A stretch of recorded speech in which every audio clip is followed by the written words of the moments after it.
I pledge allegiance to the flag of the United States of America and to the republic which stands one nation under God, indivisible, with liberty and justice for all. Okay. For those of you that are new to the procedures of the ZBA, the meeting is divided into two parts. During the first part, we will hear presentations by the applicants. These will be in the order in which they're listed on the agenda, which is available in the black tray next to our council's desk. For each of the applications, we'll ask the applicant to come forward, state their name, and be sworn in. All testimony before the ZBA has to be sworn testimony. We will ask the applicant to give us a brief review of the nature of their application, and then members of the ZBA will have an opportunity to ask questions to get further information and clarification. When the members of the board have had a chance to ask questions, we'll open the floor to anyone from the general public that wishes to address that application. And they too will have to be sworn in before they give their testimony. When we've finished, we will close the public hearing and move on to the next applicant. When we've covered all of the items on the agenda, we'll come back to the deliberation and voting phase of the meeting. During this part, there's no further input from the public, but you're certainly welcome to stay and listen to the deliberations. Okay, tonight is a bit of an unusual agenda. We have only two items on the agenda. The others will be adjourned at the request of the applicants.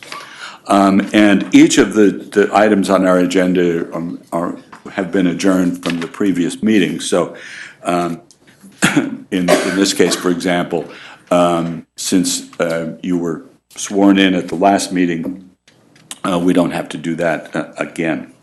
All right, so let's start with item number one, the Shops of South Hills, 1895 South Road.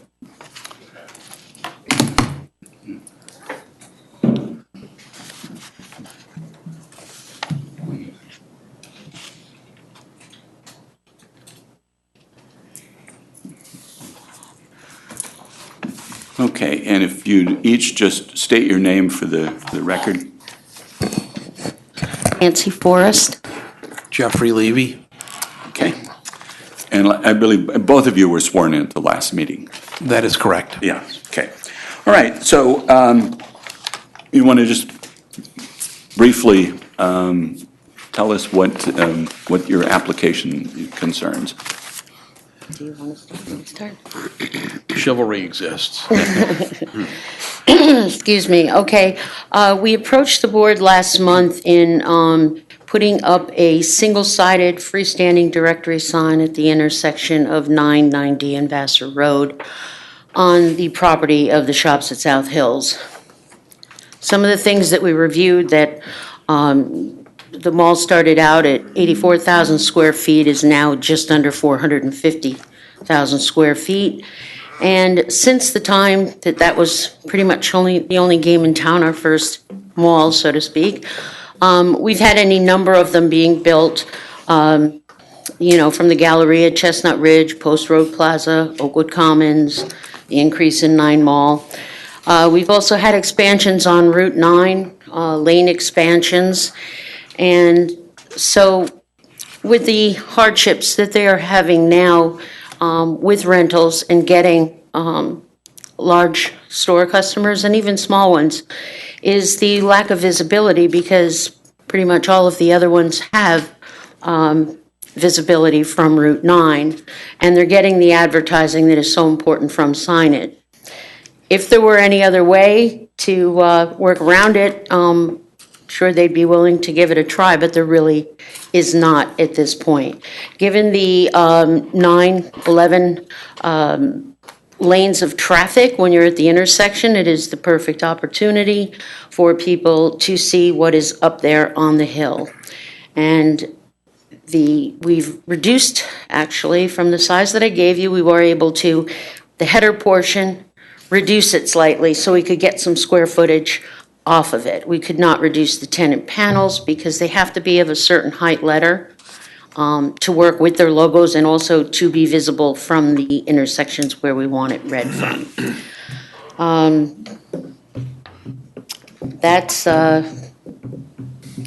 understand the couple of board members had some concerns, and although we understand those, we think that the lesser of two evils is to try to keep them all full with customers and not end up being another like Duchess Mall was and whatever. And that's really the reason for it. There's nothing more than that, than to have the opportunity to rent to customers who will do well in the mall and not come and go, and just keep it open and running.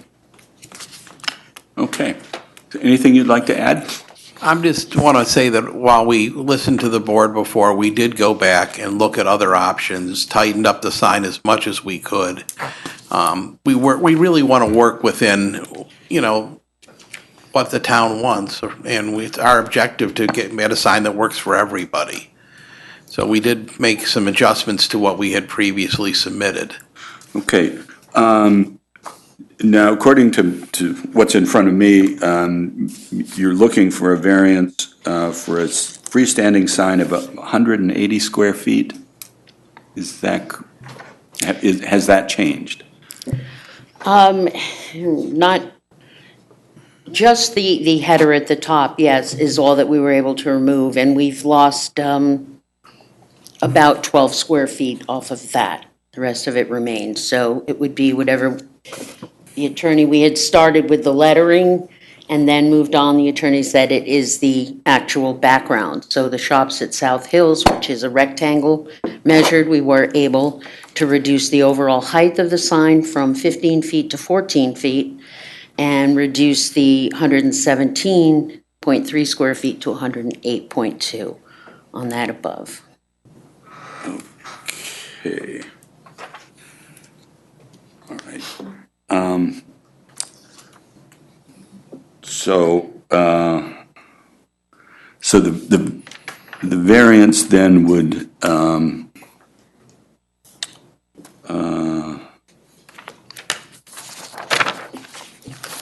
okay. So Lisa, are we still talking about 180 square feet as the variance number? Well, if the sign, is it the shop, do you have a rendering that gives us the dimensions for the new sign? And Yes, I is it do. the shops at South Hills portion that's gotten smaller, so that actual sign portion has gotten smaller? Yes, So that went from 117.3 to 108.2. correct. Yes, that's correct. Would you like these? I have copies for the board. Yes. Please. Okay, yeah, of the new configuration? Yes. Great.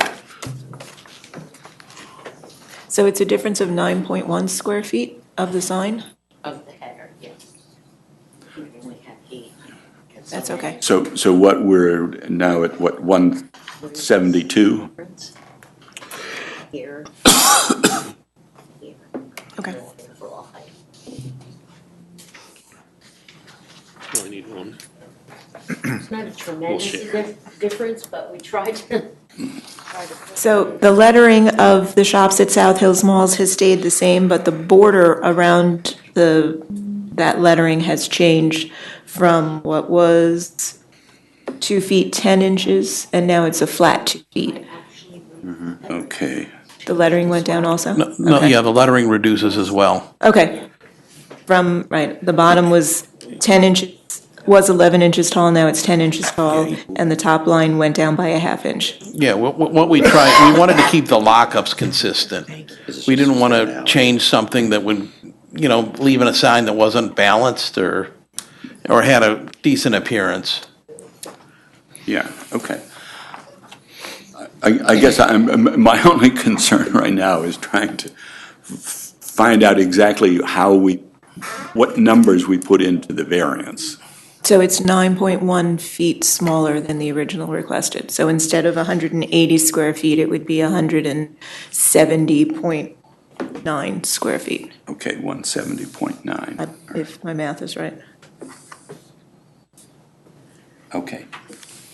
All right, good. Okay.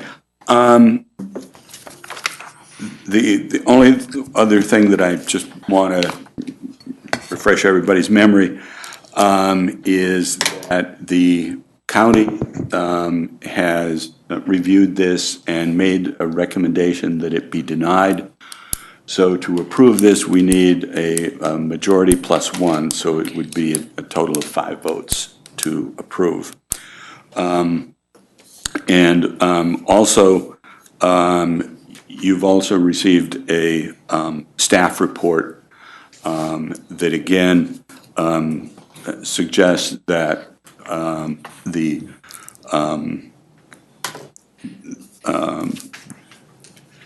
that the current request be denied, and that our earlier decision, let's see, I've forgotten what the date was already. It was in, what? It was 2017. last year, yeah. It was, January 9th, 2017.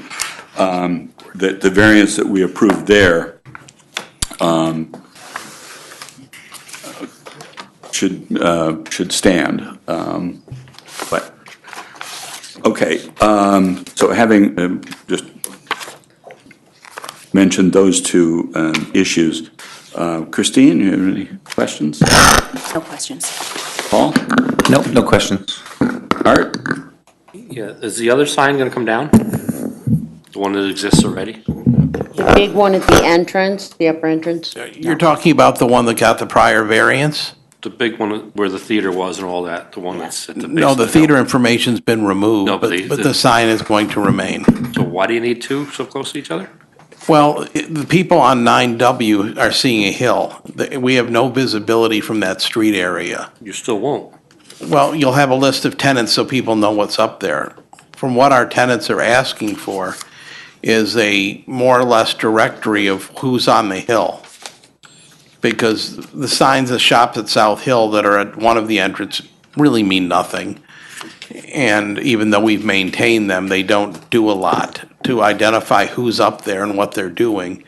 And the national tenants who have brand name recognition feel that our center is lacking this signage. And it's been brought up numerous times by 2 or 3 people that have looked at the former Kmart box who have had issues with that lack of visibility. But this sign is, if I'm looking at this correctly, after going down there, this sign is only visible from Vassar Road, It's essentially, from- looking at the mall. You're not gonna see this from 9D. It's from Vassar Road is great visibility coming up Route 9. Right? You're not gonna At see the it from 9D intersection at all. that you have. 90, not so much unless you're the one stopped at the light and you turn Yeah. your head, you would see it. The problem, as I said, is from the time the original sign was at the main entrance up above, you can go by there pretty much any time of the day. All 3 lanes going north and south are jammed full. I don't care what time of day it is. So southbound, you can see that sign, the original one. Going northbound, I travel that road Very every day. difficult. I've never had a problem seeing Yeah. that sign. It's so high. well, There's it's not a car high, that's that yes. high Yes, it's high, blocks that sign. but the traffic doesn't allow you to actually be looking and looking. We preferred having this one, we thought was a good idea too, because traffic is stopped. I would have to disagree with that, but okay. Fine, thank you. Okay. Larry? No questions. Tony? I have no questions. James? No questions. Okay. All right. Okay, is there anyone in the audience that wishes to address the application at the shops at South Hills? Okay, seeing none. If there are no further questions from the board, is there a motion to close the public hearing? Moved. Second. All in favor? Aye. Opposed? Recusals? Okay, thank you. All right. Item number 2, Severio Dahlia, 649 Van Wagner Road.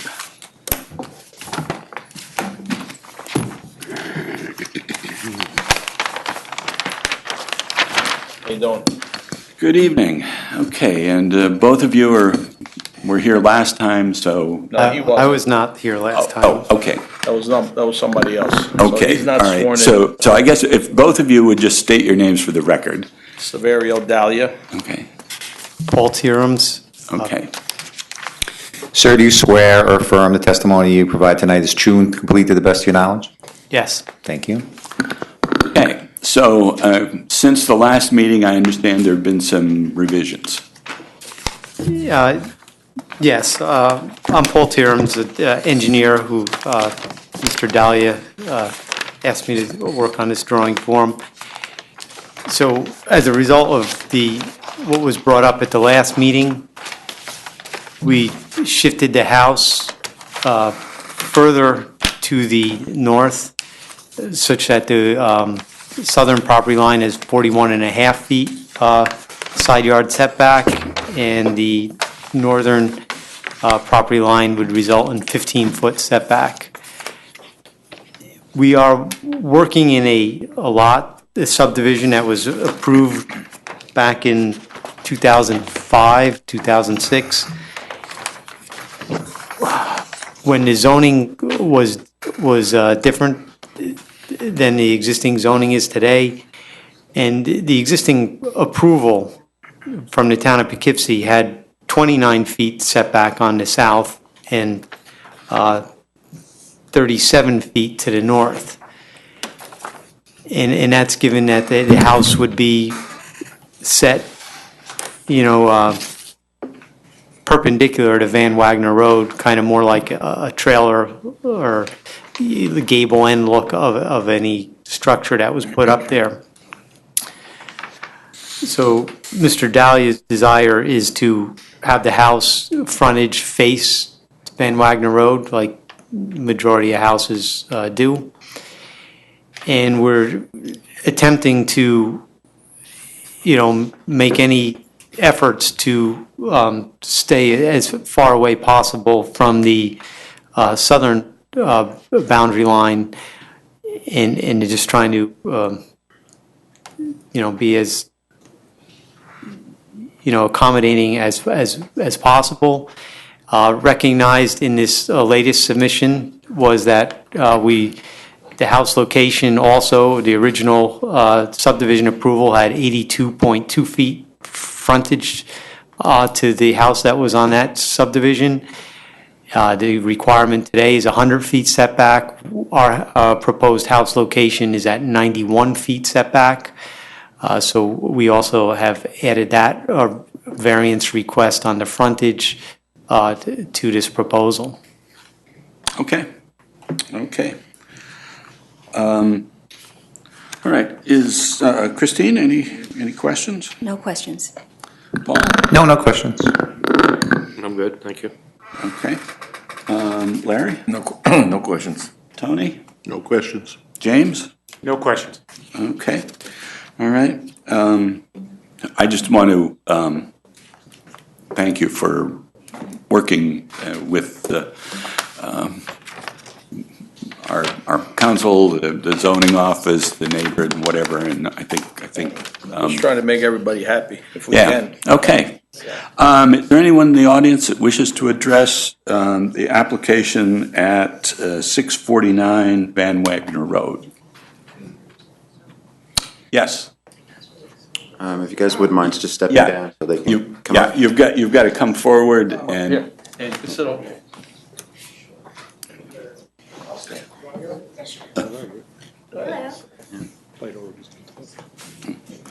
Okay, your name? Dorian DeShane Walsh?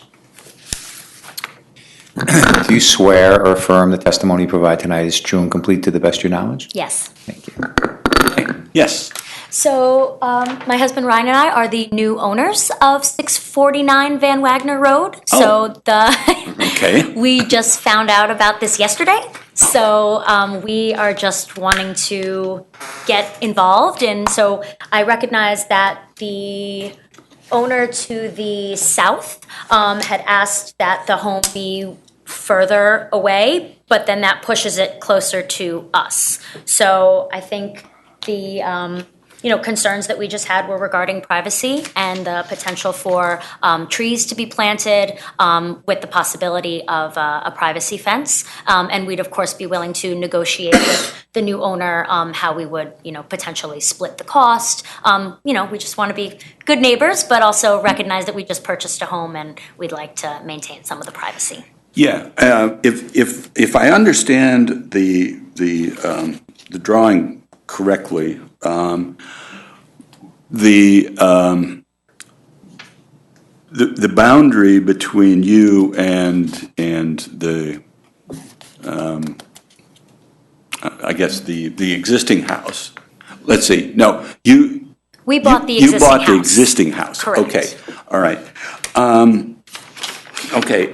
I think you can pretty much work out. Not for the record, I got no problem with doing any kind of, privacy or some Yeah, greens or yeah. I mean, something it's like that. basically in your backyard. Yeah, I got no problem with that. And your side yard. And so, I think you guys figure out what kind of plantings, if you Okay. fencing. Just as the new I mean, owners of the property, we just wanted to at least show up and have a say in some of it. Sure, exactly.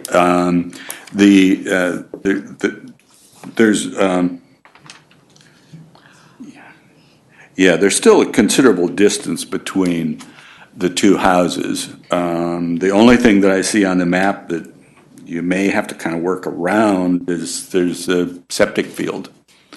I believe that it's positioned further from our septic field. I'm sure you took that into consideration. No, but I was thinking more in terms of plantings or that kind of thing. Yeah. But that's something you need to We'll work out. Work that out. Okay. All right, fine. Well, thank you. And welcome to the neighborhood. Yes. Okay. Anyone else wish to? Okay, if not, or any? Oh, yes. Yeah. Oh, I'm sorry. Yeah, okay, yes, sir.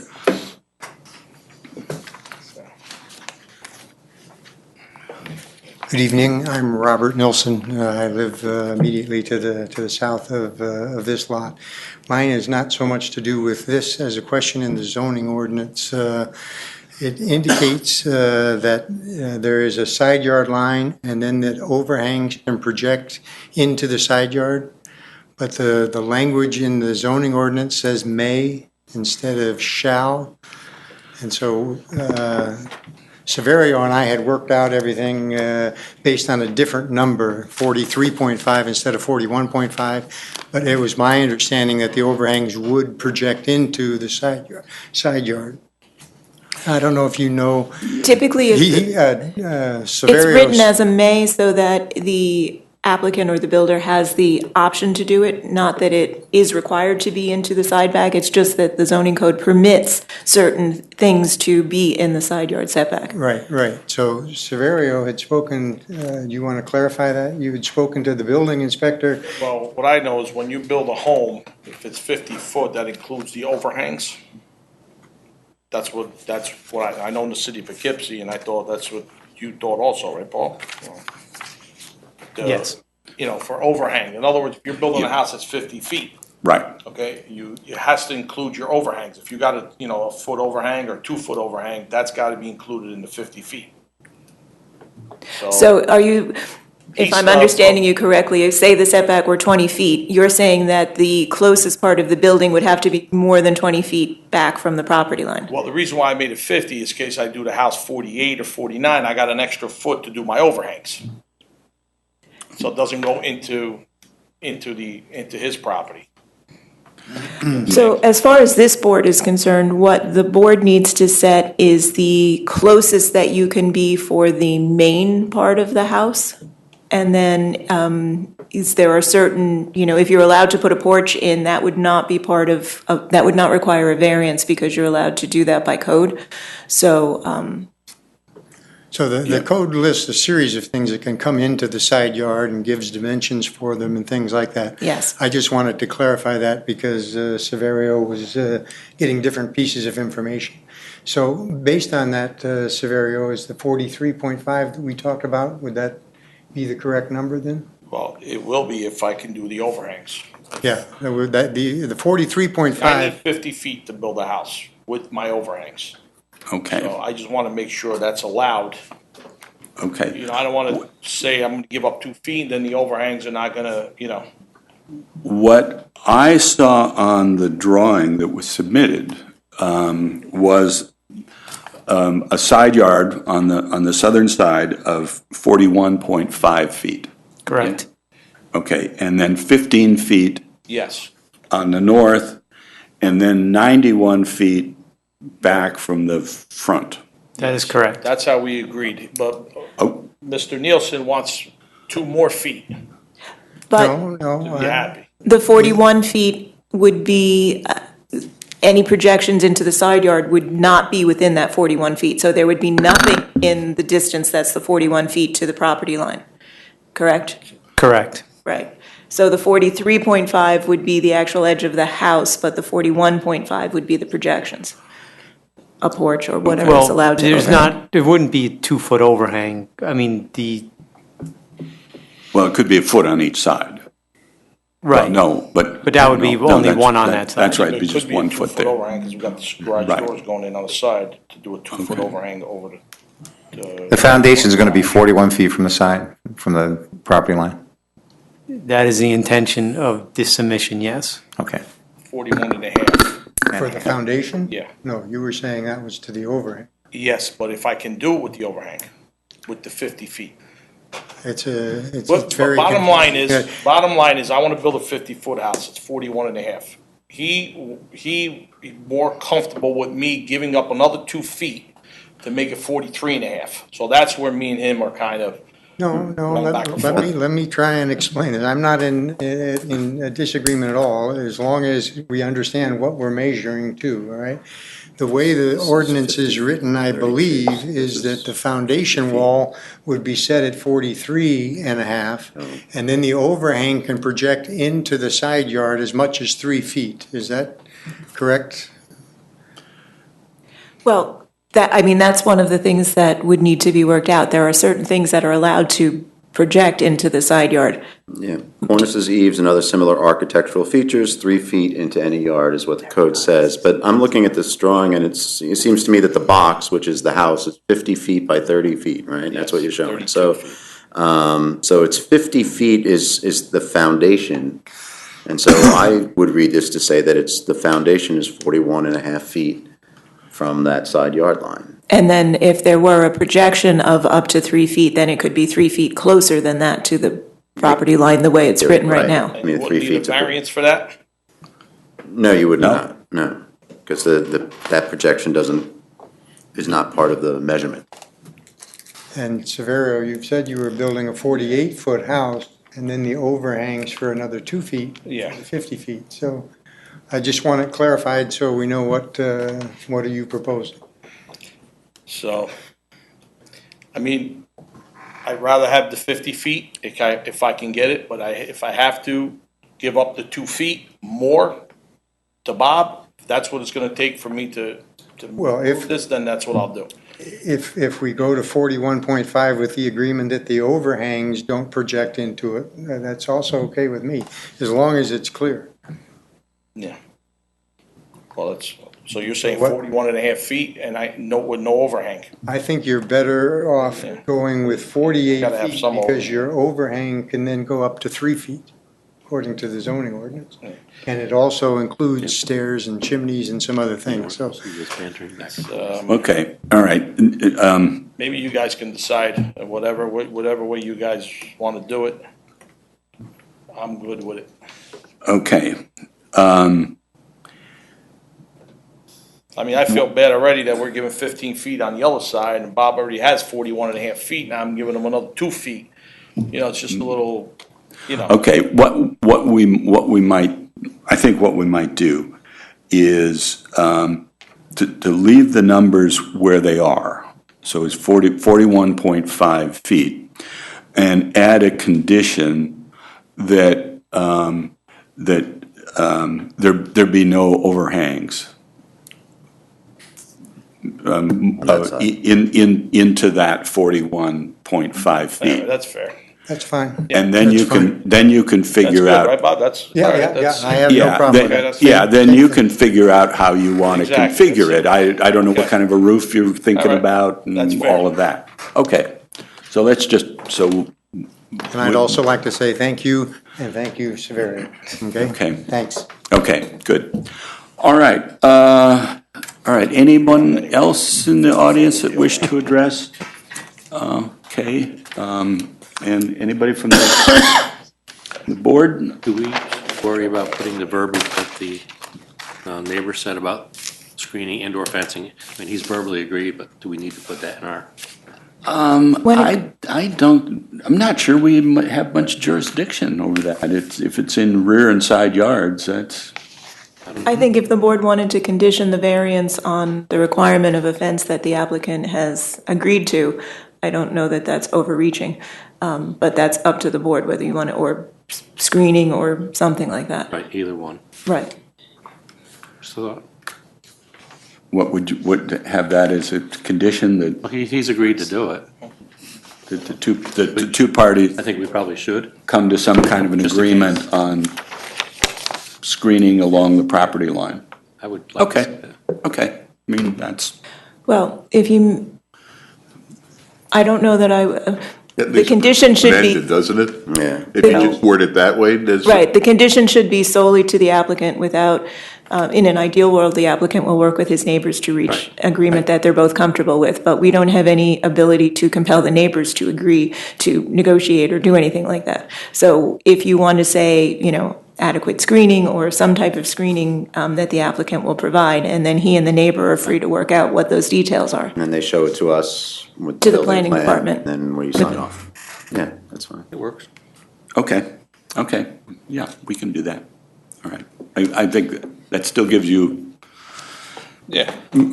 flexibility and something that you like. Yeah. Okay. All right, anything else? If not, is there a motion to close the public hearing? So move. All in favor? Aye. Opposed? Okay. All right, that brings us to the remaining items on the agenda, and items 3, 4, 5, and 6 all involve mobile service stations. 2 on South Road, 1 on North Road, 1 at Red Oaks Mill. And the applicant, there has been a change in these applications, and that's that the applicant has withdrawn the request for a special use permit. So the applications now are simple variance requests for, I believe, the number and size of the signs.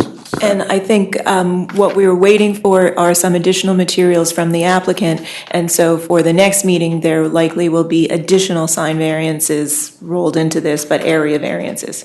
Okay, Because we had originally, it was actually a legal question as to whether signs of a type that are not permitted at all were use variances or area variances. And the applicant had submitted special use permit applications, which were not either. But, Okay. long story short, we'll have more variances for next month for those 4. okay. In the meantime, is there anyone in the audience that wishes to address any of the mobile applications? I do this because this is technically an open public hearing, and so if there's anybody here that wishes to speak to these, they could do that now. But hearing none, I move that items 3, 4, 5, and 6 be adjourned to the September 9th meeting. Second. All in favor? Aye. Opposed? And finally, item number 7, an adjourned public hearing from Verizon Wireless involving the New Hamburg Fire District. Is there anybody in the audience that wishes to address that application? Okay. Again, the applicant has requested that we adjourn this to our next meeting. So unless there's anyone that wishes to speak, I move that item number 7 be adjourned to September 9th. Second. All in favor? Aye. Opposed? Hoozles? Okay. All right. All right. That brings us to the end of the agenda, so we go back to the beginning. Item number 1, the shops at South Hills, 1895 South Road. These would be variances to allow a freestanding sign of 170.9 square feet to be located not at a driveway entrance, where only one freestanding sign of no more than 50 square feet and located at a driveway entrance is allowed. This is an unlisted action. There is a short environmental assessment form that's been attached. And so I move that the ZBA declare itself lead agency for the purposes of the environmental review of the application at 1895 South Road. Second. All in favor? Aye. Opposed? Hoozles? Okay, I further move that the ZBA finds, based on the information submitted in the short environmental assessment form, that the action proposed in item number 1 will have no significant impact on the environment. Second. All in favor? Aye. Aye. Opposed? Hoozles? Okay. All right, this brings us to the the variance application itself. I know last time, Tony, you felt strongly that this should be approved. Yeah, I haven't been up here as long as some of you. I wasn't born and raised here, but in 30 years, I've seen tremendous difference at that intersection. Mature trees that have grown and matured. That mall is nowhere near as visible as it was back then. As far as this sign goes, I think it's going to help create an environment that's going to get that plaza vibrant and filled again. It's going to do more for it than doing nothing will. The existing sign that's at the entrance, quite frankly, if you're on 9D, I'm going to tell you, if you're on 9D coming out of the village of Wappingers, this new proposed sign and the sign on Route 9 do nothing for you. Okay, so that's kind of a moot point, I think. If you're on Vassar Road coming out and approaching Route 9, the sign at the entrance does nothing to, let you know what's up on that hill behind all that wonderful growth. And if you're on Route 9 coming north, I still think that if you're not already familiar with what's up there or with what new businesses may be coming in as a result of this kind of investment in their future, I think that existing sign at the entrance does nothing for you either. If you can see that sign and you're paying that much attention to something that's 150, 200 yards up, across the road, across 6 lanes of traffic, and you're probably not doing what you should be doing, and that's paying attention. So this sign at that, sort of at that catty corner, unusual corner, I think is going to give, from my perspective, if I was considering renting, this would help me make my decision. And I think as a town resident and a consumer in the area, the last thing I want to do is see this property continue to go vacant. I think they've done a lot of improvements up there. I think they've made tremendous strides at trying to improve the property and make it attractive to other people. And I believe it's a much less congested place, and it will be, even if it's filled. It's going to be a lot less congested, and it's going to be easier to get entrance and egress from than some of the other plazas that are back to back to back to back on Route 9. So I'm very much in favor of granting this. I think it's going to be a benefit to the entire area. Okay. Yeah, I have to agree. I think it's clear that the benefit to the applicant clearly outweighs any detriment to the area or the population. And so I would be in favor of it. And that's not going to come in, it's not going to obstruct any vision, it's not going to obstruct any lines of sight, it's not going to detract from any other views. It's going to be in front of a well-vegetated landscape hill that's, like I said, at least in my time up here, has matured for 30 years. I only moved up here when I was 5. Yeah, right. Yeah, yeah. I mean, Thanks, Art. I continue to have a problem with it, both in terms of size. It's a very large sign. It's at a place where, and given the size of the directory entries, I just don't know how many people are going to be able to read that. Whether they're moving or at a stoplight, but my biggest concern, I think, is the code has makes it very clear. There's one freestanding sign. This would give it 2.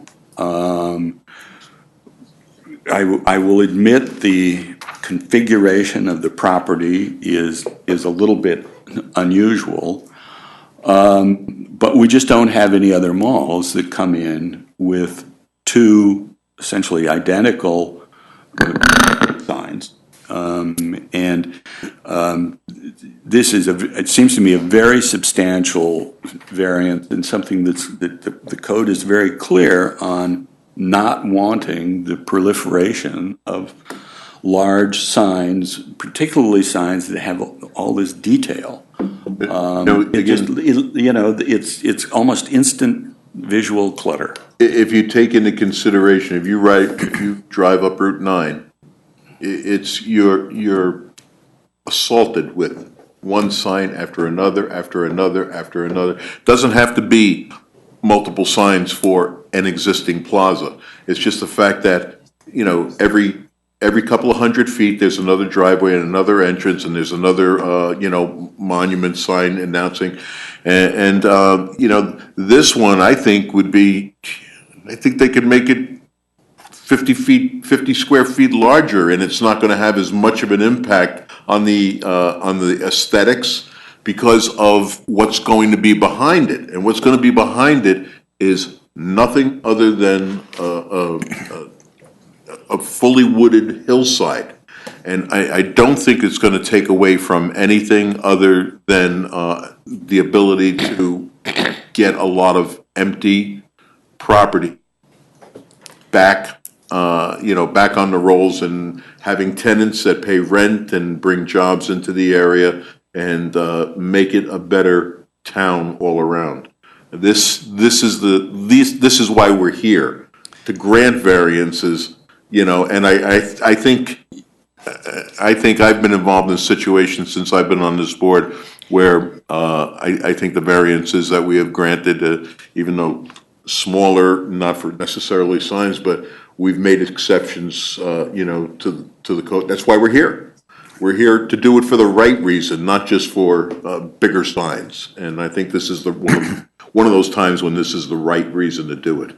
And we've already granted a sign at that location. Right. So, Which I'd like to say alerts anybody that's waiting at that traffic light to see that there are shops at South Hills. Right, and but then not- when you go to the entrance, all of the businesses are listed there in that sign. And I personally think that having another sign right there is very close to the entrance where all of those stores are already listed. I think redoing that present sign would make a major difference rather than this one. Right. Present sign. Yeah, the other thing I have the problem with this, not just this mall, but there's always a proliferation of illegal signs at the base of that hill, always. And if you go up on the hill, it's the same way.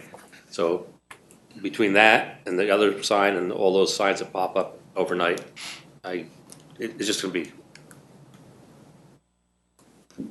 unsightly. Nick, I'm sorry, what kind of illegal signs? You mean the little business that puts in one Flags, they sign put and thing that, well, then take care of those people.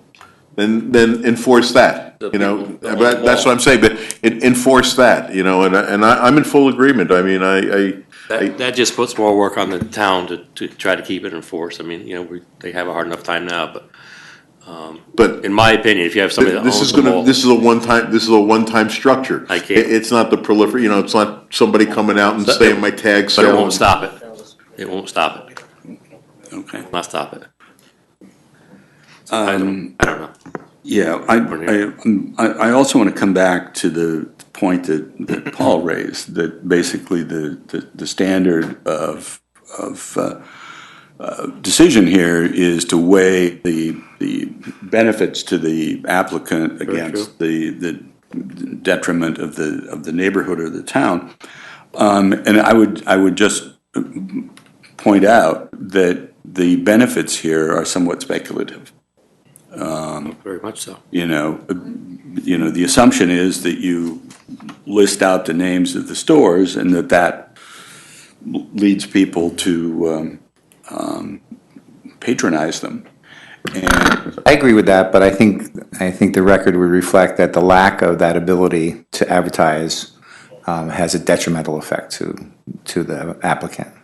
And while it may be true that the inverse is speculative, I think that the record reflects that the lack or the inability to advertise those businesses is what's preventing the repopulation of the mall. well, I think that too is uncertain. You know, I mean, many malls in this area are struggling to stay full, and I think most people would agree that at least a good part of that reason has to do with online shopping. In which case, you know, putting a list of stores not going to change people's behavior. So right now, But it might change the opportunity for a business to make the decision to make the investment in the town of Poughkeepsie and come here. And I really can't think of one other plaza of that magnitude or area that has that much dead space in the town of Poughkeepsie. I can think of some that are further south than us, but I think the shops at South Hills offers I think they've done a lot to kind of gentrify and get that place repopulated, but it just seems to have hit kind of a stalemate for the last 4 or 5 years. There's been a couple of small shops, but I'd sure like to. I think I don't think it's unreasonable, and I think something like this, if it would help draw another larger tenant that might help draw other smaller tenants, would be a good. A good move, not only for the town, but also for the existing tenants that have made the investment in moving in there over the last number of years. If something doesn't happen there now to help populate that mall, within the next few years, what we're going to find is we're going to find fewer stores being advertised, whether it be, on that main entrance, and there's going to be less of a reason to go there. So I feel it's, as Paul said, it's not going to be a detriment. The benefit to the applicant is going to far outweigh any detriment to the community in the surrounding area. so right now we've heard from 3 people opposed, 2 people in favor, and we haven't heard from Larry and James. You know that we have a county denial. Right. Well, I agree with Paul and Tony. with everything they've said right now, so it's my. Okay, Larry. Well,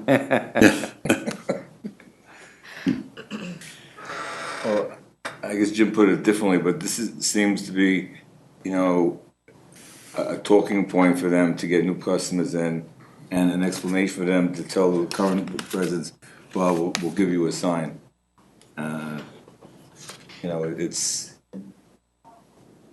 like this is like the only thing they can do, And then if something happens, we'll be stuck with an eyesore of a sign there. If it's not successful. So, right, with that tally, then we have 4 in favor, 3 opposed, and we still don't meet the county supermajority unless someone of the opposed wants to switch sides. It would be technically a denial of the sign. Right. Okay, all right. If that's the way it is, as one of our former members used to put it, that's why there's 7 of us. Let's see. I guess what we should do is to move a resolution approving the variance application, and then see whether the final vote meets the county requirement. Well, you can't rely on the staff report, right? You can't rely on the staff report to have a positive resolution. Right. So I think you need to do it the other way, right? Or you could simply make findings in favor. I can propose some if you want, based on what the applicants have said, what the board has said here, but it's entirely up to the board. Either way, it's the same vote as long as everyone's clear as to what they're voting on. Right, but if we all vote to agree that these findings support the application and then vote against it, it seems to be kind of a problem, right? You technically don't need a vote on the findings. Okay. So someone can make a motion, and someone can, if they're in favor of it, and propose findings in support of that motion. It can be all part of the same motion, and you don't technically need a separate vote. Alternately, you can do a vote opposing the motion based on the findings in the staff report, and then people can vote in agreement or opposed to that also. Which do you prefer to do? Yeah, but the problem with proposing a denial is that the denial could very well lose by a vote of 4-3. And so why don't we craft findings in favor of the motion, and then someone, either Paul or Tony, since you were the most vocal, can make that motion. We'll have a second, and then we can take a vote on that. okay, let's do it that way. So, Paul, you want to make the motion here? Sure.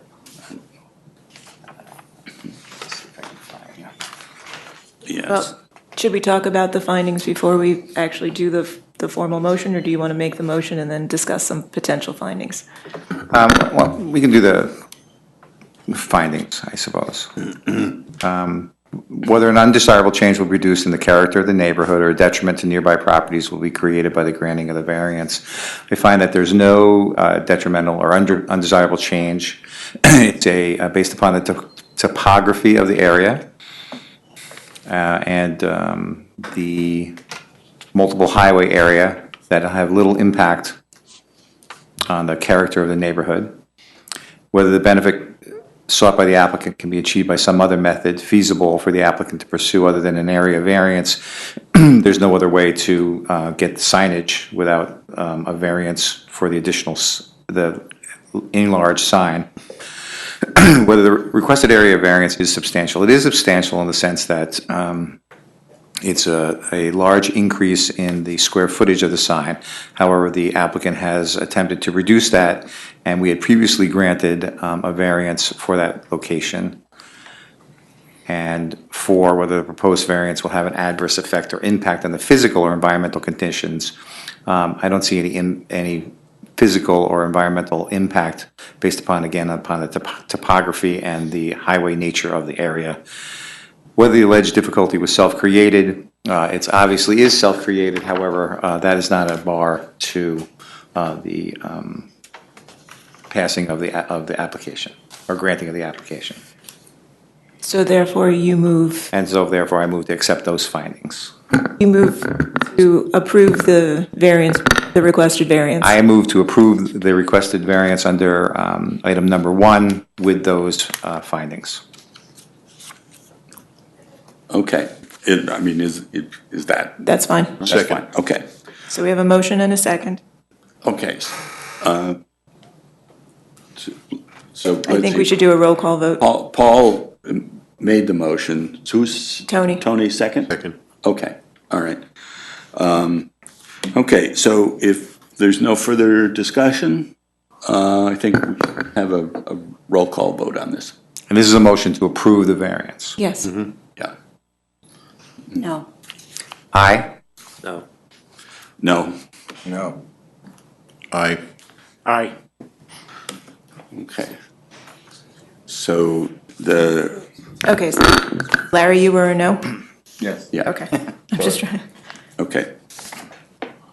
So it's, so the variance is denied by a vote of 4-3. The motion failed by a vote of 3 to 4. Yes. Right. The motion failed by a vote of 3 to 4, and therefore the variance is denied. Okay, there. Or do we need now to have another motion No. tonight? Okay, so we're done. Yes. Okay, all right. All right, item number 2.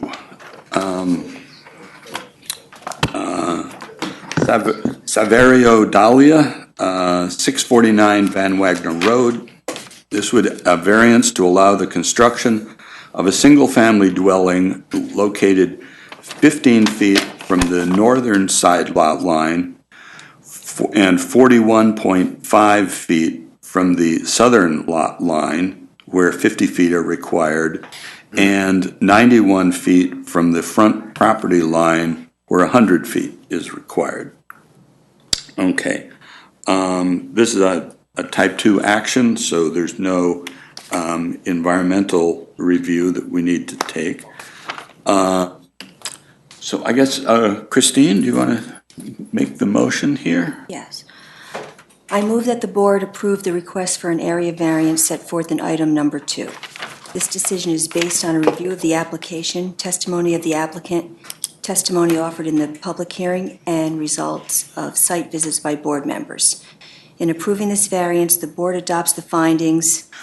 I think here we can use the answers given by the applicant in the revised application. Okay, set forth in the application, in the revised application submitted. The revised application dated August 1st, since there were technically 2 revised applications. Okay. And in that application, it goes through the reasons for why the house is located, the proposed house is located where it is, and it explains how it was moved and reoriented to both to make it face Van Wagner Road and also to give greater distance to the house to the south. So, okay, so then we need to add, 2 conditions? Okay, let's see. Oh, was it one condition, just that there be adequate screening? And Yeah, then- that was one, and the other is, just make it clear that the For the overhangs. Nothing shall project into the side yard setback. Right, there should be no overhangs projecting into the 41.5-foot setback. Yeah. Okay, and then the second condition was that there be adequate screening. Okay. Okay. And that's solely to the north neighbor, right? On the north side. Yeah, right. Do we have a second? Second that. Okay, so a motion's been made and seconded to approve the variance in item number 2. There's no further discussion. All in favor? Aye. Aye. Opposed? Recusals? Okay, been approved 7-0. Okay, that brings us to the end of our agenda. If there's, is there? One more thing. Is there? Seeker, you want One more thing. Oh, yeah, other business. Oh, wait, oops, I didn't see that. I didn't get them. Sorry. Oh, okay, Mr. Chair, I have to run. I have to be in town of Wappinger at 7:30, so okay, I'm going to excuse myself. all right. Okay, a seeker lead agency notice of intent by the Town of Poughkeepsie Town Board for a zoning map amendment and zoning text change in regard to the redevelopment of the former Raymond Avenue School at 25 and 31 Raymond Avenue. Okay. There's really no action that needs to be taken here. It's actually for informational purposes. Trying to make sure that you're informed when these things come up, unless you have some opposition to the notion of being, of the town board being the lead agency, but I'm not sure what basis there would be for. Yeah, I mean, the town board is already the lead agency. Lead agency, Right. so we don't have to do anything there. I just, for further information, what's at issue here is that the town board has been asked to approve a zoning amendment that would designate the redevelopment of the school as an anchor project. And basically what that does is to allow a higher density of housing units than the Arlington Town Center would otherwise allow. And that will make it possible to have, I think there are 2 7-story structures that are being proposed, similar to the College View Towers. That's 9 stories, so this would be somewhat lower. But that is the issue here. Whether or not to create this anchor project designation. There will be a public hearing on this before the town board on Wednesday, August 21st. So if people are interested in finding out more about this or have opinions about it, they should attend the town board meeting on the 21st. And that's basically what the notice that we got was about. If people would like to take a quick look at what the proposal is, I have some drawings with me, and I'd be happy to lay them out and people can have a look at them, but there's really no action that we need to take. I will second that. Okay. Second to no action? Yeah. Whatever he did here for the lead agency thing. Okay. So if there's no other business, is there a motion to adjourn? Sure. So moved. Second. All in favor? Aye. Opposed? Okay. We are adjourned. Flip the switch.